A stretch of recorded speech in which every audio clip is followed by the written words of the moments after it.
All right, we're now joined by Ntimane. He's the CEO of Liquor Traders Association to talk further on this particular story. Lucky, good evening and thank you very much for your time. Now, many wine producers are often encouraged to participate in such expos, but what are the real benefits of such?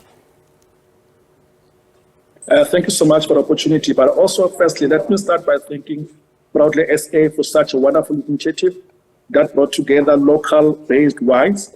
Out of the 20 wine expo that were part of this program, 70% of them were women. And we feel that this is a right step in the right direction by Proudly SA, but also we appreciate the support by the all the participants that came all the way. And we know that on the 3 days, for example, it was fully booked, so meaning that there was a high level of excitement around this campaign. And we also abide by the mantra of buy local, because we feel that this is a step in the right direction in ensuring that we bring in all the value stakeholders to ensure that we're able to support the local wine market. When you talk taverns, it's not often that you can associate that with the wines, but we want to change that so that we can create the right infrastructure and right environment where wines can also be enjoyed in the taverns. And those that showcase their wines should actually find home in our taverns. We should be able to serve wines, and that is something that we're committed to doing going forward.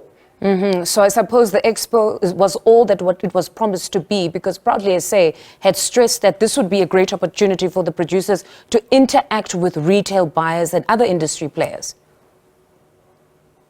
I think importantly, what I wanted to mention earlier is that we also had the privilege of having the Consumer Goods Council of South Africa as part of this expo, and we had a speaker from that organization who committed retailers to ensuring that we're able to open up doors for our local wine manufacturers so that they're able to find space in the shelves of the likes of your Macro, your Pick n Pay, Shoprite. If you look at those that were exposing their wines, they are fairly black people. There was not a single white person in that space. So that talks to, some of these doors that, continue to be closed, for our people to be able to access this lucrative white market that contributes about 50 billion a year into our economy. So we're saying to those large retailers that they need to open up their space. They need to be able to give our people an opportunity to be able to showcase their brands in their shelves. So this type of initiative, even though it was on its second year in the running, promises to deliver much. But we feel that, in the next local expo that we're going to have, we need to bring in more people, but also we need a firm commitment from our retailers to support our up-and-coming entrepreneurs. But what could be, what could be the solution to that problem, where we see a lot of retailers not so keen to accommodate the new entrants or lesser-known brands of wines? I think maybe it's fear that, some of these products are not going to sell. But, with the association of the Proudly SA behind this initiative, we feel that that should be able to give credibility that these brands that are being made by these manufacturers, come with a high standard, a step of approval, that there should not be any worries or doubts that these products will be enjoyed by everyone and that the quality behind these products is unquestionable. So we feel that the retailers themselves should be able to come on board and support Proudly SA on an initiative that we are behind. And also the Consumer Goods Council of South Africa, which is the custodian of all retailers in South Africa, is also behind this. So retailers do not fear that these products are of inferior quality, but they should support all these products. This industry of wine is booming currently in South Africa. Should government perhaps not come on board and perhaps incentivize some of these retailers if they are to bring some of the new entrants into their shelves?